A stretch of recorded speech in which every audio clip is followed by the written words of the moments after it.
Nitro Circus in 3D. 90 minutes of blasting off in anything that has wheels, most of the time, usually over a ramp, and sometimes even making it to the other side. What do you have? It's jumps and it's crashes, and it really doesn't get more complicated than that.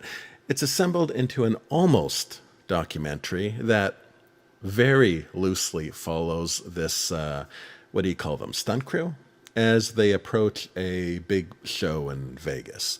They go through some lighthearted introductions, occasionally interject some celebrity interviews, but otherwise the talk is kept to a minimum. There's no personal drama, no soap operas, but you do see a lot of them get slammed hard, break bones.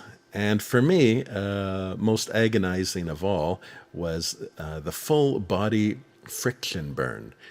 Whew, that just still feel that one. Although it was made for theaters, it feels something like you'd buy as a souvenir from a show. It's got a cool punk rock soundtrack, a few recognizable songs, and doesn't waste much time between the jumps. So the enjoyment here is very visceral. It comes from your muscles reacting to the crunch. That's fun. And not a complaint, just an observation. I noticed the general lack of drama did make the danger a little less meaningful. If you see a guy body slam into a pile of wood, it's more meaningful when you cut to a girlfriend's reaction, see the look on the face of his rival and the mentor who's been warning him, and perhaps even the brother he's been arguing with. But you don't really get that set up here. It's okay. It's fine for what it is. Now, it's only partially in 3D. For most stunts, they use a variety of cameras to catch the action. So you're typically switching between 2D and 3D in the same scene. But to its credit, the best shots are almost always in 3D. And there is some cool slow-mo 3D replay moments as well. What works very well is they manage to pull off some nice 3D long shots of some busy action. Often when you put a 3D camera in a helicopter, it just doesn't have a wide enough lens pair to capture the environment in stereo. And I did notice this camera limitation when they did some jumps between two tall buildings.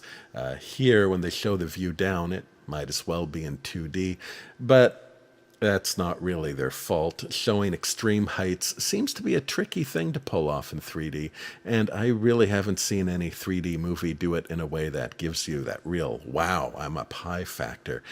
Spider-Man on top of the Washington Monument was pretty good, and The Walk did okay, even though I found it underwhelming. But at a certain point, when you're up high, everything just kind of becomes a backdrop, which is too bad, because when they're up high on those buildings, they look scary. Stereo limitations aside, I did find jumping off the buildings to be some of the most terrifying moments in this movie. Early in the movie, we see a fellow named Erik Roner who parachutes off a balcony.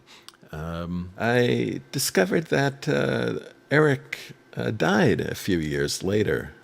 He was doing a parachute demonstration, which he had done many times before and was very routine for him, but just a little off his mark, and he unfortunately got hung up on a tree. I've heard before a stuntman remark that it is usually the simple routine stuff that ends up in an accident. It's funny that the elaborate things puts everyone on guard, but it's those things you don't really think of that get you.